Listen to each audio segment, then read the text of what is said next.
Nadreen, Pakistan और अफगानिस्तान के दरमियान मुज़ाकरात हुए कतर में और उन मुज़ाकरात के नतीजे में सीज़ फायर हो गया है। अब दोबारा मुज़ाकरात होंगे। कतर के अंदर जाकर ख्वाजा आसिफ साहब और दीगर कुछ और लोग थे, ये लोग वफद लेकर गए कतर में, जबकि अफगानिस्तान का वफ्द भी वहीं पे आया और इनके बीच में मुज़ाकरात हो गए। मुज़ाकरात का पहला दौर जो है उसको कामयाब करार दिया गया कतर की जानिब से और ये कहा गया कि जनाब मामला तय हो गए हैं और फिलहाल सीज़ फायर है, दोनों ममालिक एक दूसरे की सरजमीन का एहतराम करेंगे। यानी पाकिस्तान कोई एरियल स्ट्राइक नहीं करेगा, ड्रोन अटैक नहीं करेगा अफगानिस्तान में, जबकि अफगानिस्तान भी पाकिस्तान के अंदर किसी किस्म का कोई अटैक नहीं करेगा और दोनों कोशिश करेंगे कि एक दूसरे के खिलाफ उनकी सरजमीन इस्तेमाल ना हो।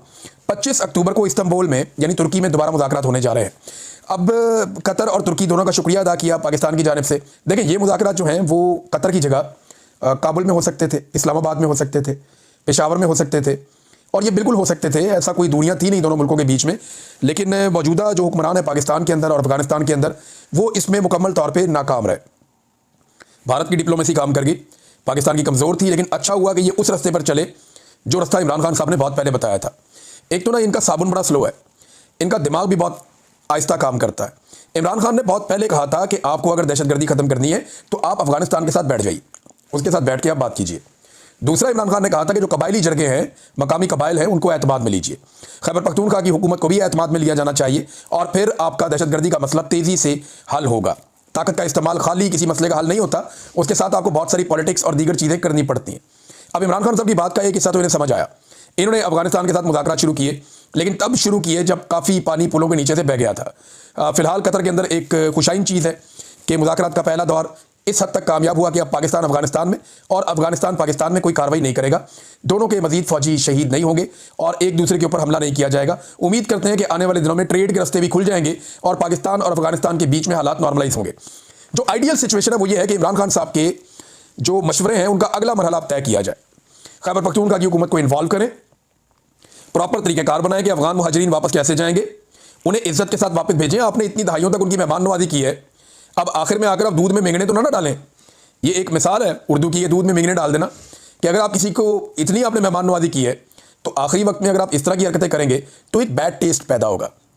आखिर में जाके अपनी इतनी कुर्बानी, इतनी मेहमान नवाजी का आप सारा ज़ाया क्यों कर रहे हैं? लिहाजा उन्हें एहतराम के साथ वापस उनके मुल्क में भिजवाया जाए, बड़े तरीके से उनके साथ मामलात मैनेज किए जाएँ और दोनों ममालिक मिलकर दहशतगर्दों के खिलाफ कार्रवाई करें।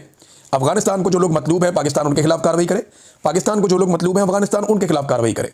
जब दोनों ममालिक की सरजमीन तंग हो जाएगी दहशतगर्दों के लिए तो उनके पास दो रास्ते होंगे, या तो वो दीवार के साथ लग जाएंगे, उनको मरना पड़ेगा, या फिर उन्हें हथियार फेंकने पड़ेंगे और सरेंडर करना पड़ेगा सरकार के सामने। तो ये एक आइडियल सिचुएशन हो सकती है जिसका तस्करा इमरान खान साहब ने एक मरतबा नहीं कई मरतबा किया है। बहरहाल अब दूसरे ममालिक हमारी सुलह करवा रहे हैं अफगानिस्तान के साथ और ये वो अफगान तालिबान हैं जिनको हमने खुद बनाया था। मैं ज़िया-उल-हक का एक स्टेटमेंट सुन रहा था जिसमें वो ये कह रहा था कि अगर जनाब रूस को ना रोका गया अफगानिस्तान में और अफगानों को शिकस्त हो गई तो पाकिस्तान मलिया मेट हो जाएगा। डरा डरा के पाकिस्तानियों को इतने डॉलर इकट्ठे किए ज़िया-उल-हक ने और उसके जर्नैलों ने, पाकिस्तान में कलाशनकोव कल्चर और मंशियात लाके तबाह बर्बाद कर दिया पूरी कौम को। ये पहला जो इसका कसूरवार है ज़िया-उल-हक। उसके बाद जनाब मुशर्रफ का टाइम आया तो वो अमेरिका की जंग का हिस्सा बन के उन्हीं तालिबानों के खिलाफ हो गया और एक नई जंग में उसने पाकिस्तानी को झोंक दिया कि जनाब अगर अमेरिका की बात ना मानी और वो आ गया तो वो पाकिस्तान को पत्थर के दौर में धकेल देगा। अब ये एक मुशर्रफ साहब का भी खौफ था, ज़िया-उल-हक भी बुज़दिल था, मुशर्रफ भी बुज़दिल था। तो इन दोनों ने हमें एक ऐसी जंग का हिस्सा बनाया जिसका पाकिस्तान को हिस्सा नहीं बनना चाहिए था। और अब अगर आप बात करें तो मौजूदा जो मिलिट्री क़यादत है वो भी इस खित्ते को और इस सारे रीजन को ऐसे ही देख रही है। हालांकि होना ये चाहिए कि हम अफगानिस्तान के साथ मामला तय करें और दहशतगर्दी के खात्मे के लिए मिलकर काम करें ताकि दोनों को कामयाबी मिल सके और हमारी जो मगरबी सरहद है वो हमेशा के लिए महफूज हो जाए। नादरीन, गज़ा के हवाले से पाकिस्तान ने एक मुआहदा तो किया है, मुआहदे के ऊपर दस्तखत भी किए। डोनाल्ड ट्रंप के बकौल जो गज़ा का अमन मुआहदा है उस पर सारों ने दस्तखत किए। शहबाज शरीफ वगैरह मुकर गए थे कि जनाब हमने तो दस्तखत किए जिस पेपर पे, वो तो पेपर में कुछ और लिखा था, यहाँ पे तो कुछ और है। लेकिन जब वो पेपर सामने आए और जब डोनाल्ड ट्रंप ने कहा तो इन्होंने उसको डिनाई नहीं किया। डोनाल्ड ट्रंप ने कहा जी इन्होंने इसी मुआहदे के ऊपर दस्तखत किए हैं और ये पहले दिन से मेरे साथ हैं और ये कह रहे हैं जी शुरू से हम आपके साथ हैं और उन्होंने मुझे पूरी सपोर्ट दी है। और स्पेशली उसने नाम लिया शहबाज शरीफ का और आसिम मुनीर का, वो इनसे बहुत खुश था दोनों से। तो डोनाल्ड ट्रंप ने तो ये वाजे कर दिया कि जनाब ये उसके अंदर हिस्सेदार है। अब उस मुआहदे के तहत तो अमन होना चाहिए था, जंगबंदी होनी चाहिए थी, लेकिन लगातार इसराइल फ़लस्तीनियों का वहाँ पे कत्लेआम कर रहा है।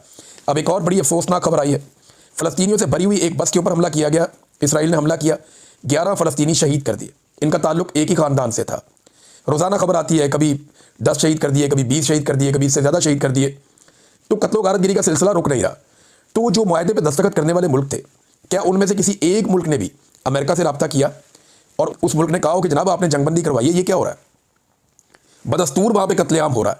ये कैसी जंगबंदी है? इसके बावजूद कत्लेआम नहीं रुक रहा। तो पाकिस्तान को इसके ऊपर आवाज़ उठानी चाहिए। देखिए, 3 चीज़ें हैं जिस पे पाकिस्तान की गवर्नमेंट को क्लैरिटी लेकर आनी पड़ेगी। नंबर 1 कि ये जो कत्लेआम अब हो रहा है ये मुआहदे की खिलाफवर्जी है जिस पे दस्तखत करवाए गए थे, लिहाजा अमेरिका मुआहदे की पासदारी करवाए। नंबर 2, अब्राहम अकॉर्ड के ऊपर डोनाल्ड ट्रंप का दावा है कि सऊदी अरब के साथ साथ सारे मुल्क इसको कबूल कर लेंगे, इसराइल को तस्लीम कर लेंगे। तो क्या पाकिस्तान करेगा या नहीं, इसमें क्लैरिटी लेकर आए। तीसरा, डोनाल्ड ट्रंप ने खुद कहा कि उनकी फ़ौज वहाँ जाएगी ज़रूर, लेकिन हमास को गैर मुसल्लह करने का काम उनकी फ़ौज नहीं करेगी, वो और लोग करेंगे उनके लिए। तो और लोग जो है वो फौजी होंगे जो ये काम करेंगे। तो बाकी फ़ौजें तो इंडोनेशिया की, पाकिस्तान की और कुछ और जगहों से जा रही हैं।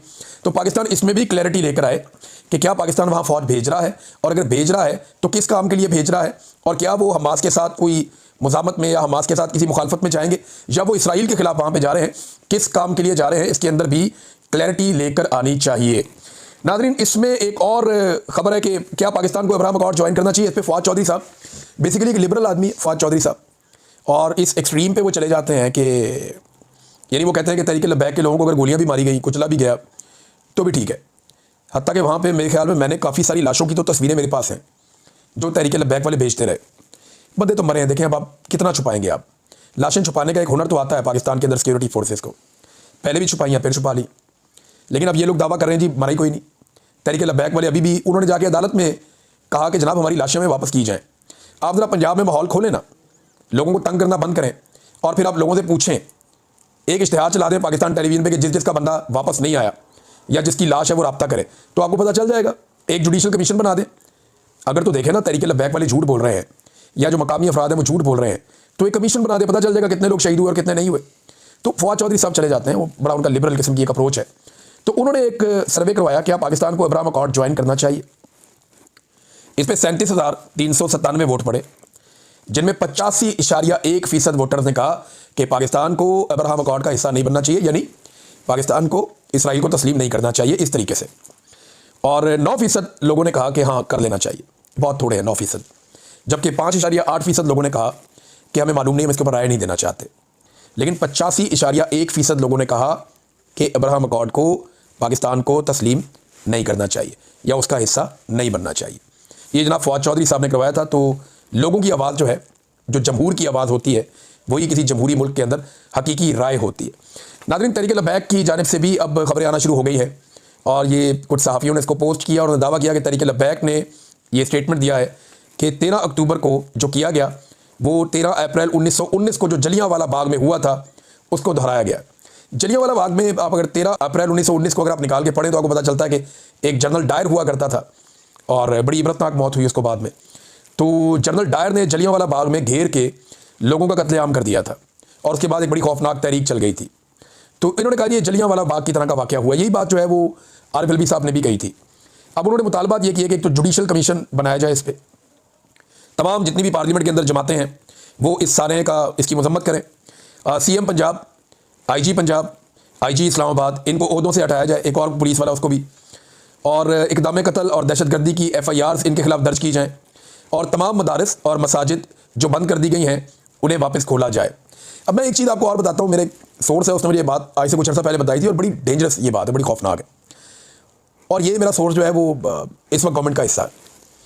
उसने मुझे कहा कि हमें तो ये बड़ी क्लैरिटी के साथ कह दिया गया एस्टेब्लिशमेंट की जानिब से, जो हम कहते हैं वो करो, आंखें बंद करके करो, जो हम कहते हैं वो कर दो। ये मत देखेंगे पब्लिक उसके बारे में क्या सोचती है, उसका नतीजा क्या निकलेगा, अदालत क्या कहेगी, कल क्या होगा। कंट्रोल करना हमारा काम है। जो हम कहते हैं आंखें बंद करके करो। ये पैगाम ना सिर्फ हुकूमतों को दिया गया बल्कि ब्यूरोक्रेसी को भी दिया गया कि आप हमारी बात मानते जाएं, आपका तहफ़्फ़ुज़ हमारी जिम्मेदारी। ये इस वक्त पाकिस्तान की मिलिट्री एस्टेब्लिशमेंट का रवैया है। तो सियासतदानों को भी पता है कि ना वो पहले वोट से आए, ना दोबारा उन्होंने वोट लेने, और अब तो वोट उनको डालना ही, कुछ किसी ने वोट नहीं डालना, कुछ वोट उनको पड़ेगा भी नहीं। तो उनको भी इस बात का आइडिया है कि जब तक एस्टेब्लिशमेंट को वो जिंदा रख सकेंगे तब तक वो खुद जिंदा रह सकेंगे। लिहाजा वो एस्टेब्लिशमेंट की सहूलतकारी कर रहे हैं इस उम्मीद पर कि एस्टेब्लिशमेंट उनकी सहूलतकारी करेगी। लेकिन जितना मैं मिलिट्री एस्टेब्लिशमेंट को स्टडी कर चुका हूँ आज तक, या जितने भी हमारे सीनियर लोग हैं, वो ये कहते हैं कि ये बहुत बुरे धोखेबाज है। ये ऐसा धोखा देंगे, इनसे काम भी करवाएंगे, बाद में इन्हें जूते भी मारेंगे और इनका बेड़ा गर्क भी कर देंगे, और ये पूरी दुनिया होता हुआ देखेगी भी। नाज़रीन, कुछ नौजवानों ने एक ट्रेंड चलाया हुआ पाकिस्तान में, मैं वो देख रहा था, मुझे बड़ी तकलीफ हुई। अच्छे खासे नौजवान है, कोई मुंह पे उंगली रख के बैठा हुआ है, कोई आंखों पे हाथ रख के बैठा हुआ है, और एक खामोश एहतजाज कर रहे हैं तहरीके लब्बैक के खिलाफ जो एक ऑपरेशन हुआ, सानिया हुआ, उसके ऊपर कोई मुंह पे टेप चढ़ा रहा है, कोई मुंह पे उंगली रख रहा है, कोई आंखों के ऊपर हाथ रख रहा है कि मैं देख नहीं रहा, मैं बोल नहीं रहा, ये खामोश एहतजाज है। देखिए, मैं नौजवानों से ये कहना चाहता हूँ कि ऐसा एहतजाज उन मुल्कों में होता है जहाँ पे जमहूरियत होती है, इंसानी हुकूक होते हैं, जहाँ पे जमहूरी इक़दार होती है, जहाँ पे गैरत बाकी होती है, जहाँ पे इंसानियत बाकी होती है। ये उन मुल्कों के अंदर होता है। जिस मुल्क के अंदर आप रहते हैं और जहाँ पे ये सानिया हुआ है, वहाँ पे ये सारी चीज़ें ख़त्म हो गई। अगर बांग्लादेश की और नेपाल की और श्रीलंका के नौजवान मुंह पे उंगलियां रखते और आंखों के ऊपर हाथ रखते तो वहाँ पे कभी तब्दीली नहीं आती। उन्होंने मुंह पे उंगली नहीं रखी, उन्होंने चिल्लाकर अपनी आवाज़ उठाई, उन्होंने आंखों पे हाथ रखने के बजाय अपनी आंखें खोली और लोगों की भी आंखें खोली। तो ये एक मरियल सा एहतजाज करने से कुछ नहीं होगा। ये वक्त है मुज़ाहमत करने का। नौजवानों को मुज़ाहमत करनी चाहिए। अगर वो गलत चीज़ देखते हैं तो उसके खिलाफ आवाज़ उठाएं, उसे रोकने की कोशिश करें। जुल्म के खिलाफ खड़े होना बहुत ज़रूरी होता है, उसके आगे बंद बांधना बहुत ज़रूरी होता है। और म्यूज़िक लगाया जा रहा है कि ऐसे दस्तूर को, सुबह बेनूर को, मैं नहीं मानता, मैं नहीं मानता। आजकल बड़ा वायरल है ये म्यूज़िक। ये म्यूज़िक से इनकलाब नहीं आएगा। आप अपने मुंह पे उंगलियां रखेंगे, इससे आपको इंसाफ नहीं मिलेगा। आप अपनी आंखों पे हाथ रखेंगे, आपको इंसाफ नहीं मिलेगा। आप मुंह पे टेप चढ़ाएंगे, आपको इंसाफ नहीं मिलेगा, आपको बोलना पड़ेगा। देखिए, मैंने कितनी मार खाई और बेशुमार लोगों ने बहुत मार खाई। बोल रहे हैं ना, काम कर रहे हैं। अगर चुप करके बैठ जाते तो बात खत्म हो जाती। मैंने बहुत पहले एक शेर सुनाया था पाकिस्तानियों को कि सुना है शहर की खामोशियों पे कहर टूटेगा, किसी का जिस्म बोलेगा, किसी की ज़ात बोलेगी। तुम्हें मालूम है कुछ बोलना कितना ज़रूरी है? अगर खामोश हो जाओगे तो फिर मात बोलेगी, मात, शिकस्त। शिकस्त आदमी तब खाता है जब बंदा उसको तस्लीम कर देता है कि हाँ मैं हार गया। जब तक आप हार नहीं मानते, आपका मुकाबला जारी रहता है। तो मेरा पाकिस्तानियों से उम्मीद है कि आपसे इससे बेहतर की उम्मीद है। आपने मुंह पे उंगली रख ली और आंखों पे पट्टी बांध ली, फिर तो आप फारिग हैं। कुछ लोग ऐसे हैं जो धोखा भी देते हैं। मिसाल के तौर पे हाफिज़ नईमुर रहमान साहब हैं। मैं सेनेटर मुश्ताक साहब का इंटरव्यू सुन रहा था और मैं हैरान हो रहा था कि ये क्या चल रहा है इस मुल्क में। हाफिज़ नईमुर रहमान साहब जिस वक्त जलसों में खड़े होकर ये मुतालबात कर रहे थे इमरान खान से कि आप ट्वीट क्यों नहीं कर रहे इसराइल के खिलाफ, हालांकि बेशुमार ट्वीट्स हैं इमरान खान की इसराइल के खिलाफ, ढेर लगा पड़ा है। ट्वीटों का एक लंडा बाजार है और ट्वीटों से कुछ नहीं होता। इमरान खान ने बहुत ट्वीट किए, बड़े स्टेटमेंट दिए हुए हैं और सबको उनकी पोजीशन पता है। उन्होंने कहा इमरान खान साहब ने कि जनाब ये फ़लस्तीनियों को उनका हक मिल जाए, उसके बाद आप अगली बात करें। इमरान खान साहब ने एक दफ़ा नहीं, कई मरतबा कहा। तो हाफिज़ नईमुर रहमान साहब इमरान खान साहब से तो मुतालबा कर रहे थे कि आप ट्वीट करें, लेकिन उन्होंने कुछ भी शहबाज शरीफ को या आसिम मुनीर साहब को नहीं कहा जो डोनाल्ड ट्रंप साहब से मुआहदा करके आए थे। और सेम टाइम में जब वो इमरान खान से मुतालबा कर रहे थे कि आप ये वाली ट्वीट करें, उसी वक्त वही हाफिज़ नईमुर रहमान साहब बकौल सेनेटर मुश्ताक के कोशिश कर रहे थे कि सेनेटर मुश्ताक गजा ना पहुंच पाए। अंदाज़ा करें आप। अब इसको मुनाफकत ना कहें तो क्या कहें। अब इसके ऊपर जो क्लैरिटी है वो तो हाफिज़ नईमुर रहमान साहब ही दे सकते हैं, जमात इस्लामी के अमीर। हम तो इस पर कोई बात भी नहीं कर सकते क्योंकि इतना बड़ा इल्ज़ाम लगा दिया। और सेनेटर मुश्ताक को मैं जानता हूँ, वो झूठ नहीं बोलते। वो बड़े दिल गिरफ्तार थे जब उन्होंने ये बात कही। उन्होंने कहा इन्होंने पूरी कोशिश की जमात इस्लामी की क़यादत ने कि मुझे रोकें कि मैं किसी तरह गजा ना पहुँच जाऊँ, और मैं बड़ी कोशिश करने के बाद गजा पहुँचाऊँ। और जब वो गजा में वहाँ पकड़े गए, इसराइल ने उनको पकड़ लिया, तो साथ ही उन्होंने कहा जी हमारा सेनेटर, हमारी जमात के, पहले उनको ओन नहीं कर रहे थे, पहले उनको रोकने की कोशिश कर रहे थे। अब ये क्या मुनाफकत है, मेरी तो समझ से बाहर है। बहरहाल सेनेटर मुश्ताक ने एक और बात भी कही है। उन्होंने कहा कि अगर पाकिस्तान के तमाम मसाइल हल करने हैं तो पाकिस्तान के जो मसाइल का हल है वो सिर्फ कैदी नंबर 804 का जो मैंडेट है चोरीशुदा, वो उसको वापस करने में। आप उसका मैंडेट वापस करें, पाकिस्तान के मसाइल हल होना शुरू हो जाएंगे। नाज़रीन, खैबर पख्तूनख्वा से कुछ डेवलपमेंट्स हैं वो मैं आपके साथ शेयर कर देता हूँ। सबसे पहले तो ये है कि IG खैबर पख्तूनख्वा को एक हुक्म दिया है सुहेल अफरीदी ने, और वो हुक्म ये है कि अब कोई भी social media activist Khyber Pakhtunkhwa से गिरफ्तार नहीं होगा, ना ही कोई उसको उठाकर वहाँ से ले जाएगा। और साथ में ये भी कहा कि ये सिर्फ पाकिस्तान तहरीक इंसाफ के लिए नहीं है, किसी भी पॉलिटिकल पार्टी का, चाहे नून लीग है, जमात इस्लामी है, ANP है, चाहे वो तहरीक लब्बैक है, जो भी है, किसी भी जमात का कोई भी सोशल मीडिया एक्टिविस्ट अगर खैबर पख्तूनख्वा में मौजूद है तो उसे कोई उठाएगा नहीं, कोई गिरफ्तार नहीं करेगा। ये इसकी ममानियत हो गई। और ये हुक्म जारी किया है इस वक्त जो सुहेल अफरीदी साहब हैं, मौजूदा खैबर पख्तूनख्वा के वज़ीर आला, उन्होंने। उसके अलावा उनके एक और बयान से ये पता चलता है कि जो धांधली करने वाले ब्यूरोक्रेट थे, जिन्होंने ये प्रिजाइडिंग ऑफिसर लगे हुए थे, रिटर्निंग ऑफिसर्स लगे हुए थे, जिन्होंने धांधली में बड़ा किरदार अदा किया था, गंडापुर पर बड़ी तनकीद हुई जब वो वज़ीर आला बने तो उन्होंने उनके खिलाफ कोई एक्शन नहीं लिया। हालांकि पहले वो कहते रहे कि जिन अफसरान ने धांधली के अंदर किरदार अदा किया है उनके खिलाफ एक्शन होगा। और इस एक्शन के लिए ना तैमूर झगड़ा साहब ने पूरी एक ग्राउंड बनाई हुई है। बाकायदा एंटी करप्शन में जाके कुछ अफसरान ने ये बयान दे दिए हैं कि जनाब हमने तो कोई और रिजल्ट बनाया था, ये तो रिजल्ट उससे मुख्तलिफ है जो फॉर्म 47 में, ये जाली रिजल्ट है जिसके ऊपर तैमूर झगड़ा को हराया गया है। अब ये जिन अफसरान ने बयान दिए इस मामले को रोकने की इलेक्शन कमीशन पूरी कोशिश कर रहा है, लेकिन एंटी करप्शन में ये मामला चल रहा है। अब सुहेल अफरीदी साहब ने इस बात का इंदिया दे दिया है कि कमबख्ती आएगी उन अफसरान की जिन्होंने खैबर पख्तूनख्वा के अंदर धांधली की थी। काबीना का अभी तक अनाउंसमेंट नहीं हो सका। खैबर पख्तूनख्वा की मुशावरत उसके ऊपर जारी है। इमरान खान साहब से मुशावरत का इंतजार है कि उनसे मुलाकात हो जाए तो मुशावरत हो जाएगी। वैसे इमरान खान साहब की मुलाकात होगी ना सुहेल अफरीदी से, तो ये बात तो पक्की है कि निज़ाम बड़े गौर से सुनेगा, कैमरे भी बड़े टाइट करके लगेंगे, खुफिया माइक्स भी लगेंगे, बहुत सारी चीज़ें वहाँ लगाई जाएगी, पूरी बगिंग की जाएगी ताकि एक एक लफ्ज़ और एक एक एक्सप्रेशन नोट किया जाए कि इमरान खान साहब सुहेल अफरीदी को क्या कहते हैं और वो वहाँ से क्या पैगाम लेकर जाते हैं। निज़ाम एक एक चीज़ को नोट करेगा जब ये मुलाकात होगी, ताकि उसके बाद वो अगली हिकमत अमली बना सकें। फिलहाल तो मुलाकात नहीं करवाई जा रही, देखते हैं क्या बनता है। उन्होंने एक अदालत के अंदर एक डॉक्यूमेंट भी जमा करवाया, एक अपील भी की हुई है।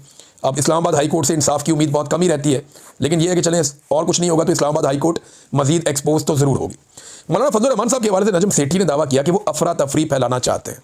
दो ही चीज़ें हो सकती हैं ना, फजल रहमान साहब की सियासत का उसूल तो सिर्फ फ़ायदा है, मुनाफा, कि जितना मैक्सिमम मुनाफा वो कमा लें।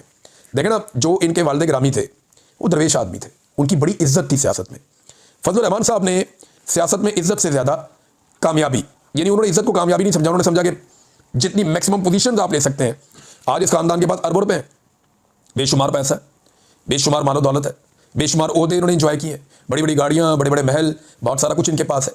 तो ये अपने वालिद वाली इज्जत फिर इंजॉय नहीं कर सकते ना, आपने चूज़ कर दिया कि आपको किस रास्ते पे चलना है। तो एक तो ये नजम सेठी साहब कह रहे हैं कि अफरा तफरी फैला रहे हैं ताकि किसी और के लिए रास्ता बने।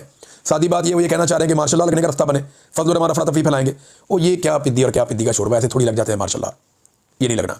हाँ, एक और बात कुछ लोग कह रहे हैं जिसमें मुझे यकीन आता है कि फजल रहमान साहब 27वीं आईनी तरमीम के लिए अपना रेट बढ़ाने की कोशिश कर रहे हैं और उसके सौदे के लिए तैयारी हो रही है कि 27वीं आईनी तरमीम जब की जाए तो फजल रहमान साहब को उनकी मर्जी का रेट मिलना चाहिए।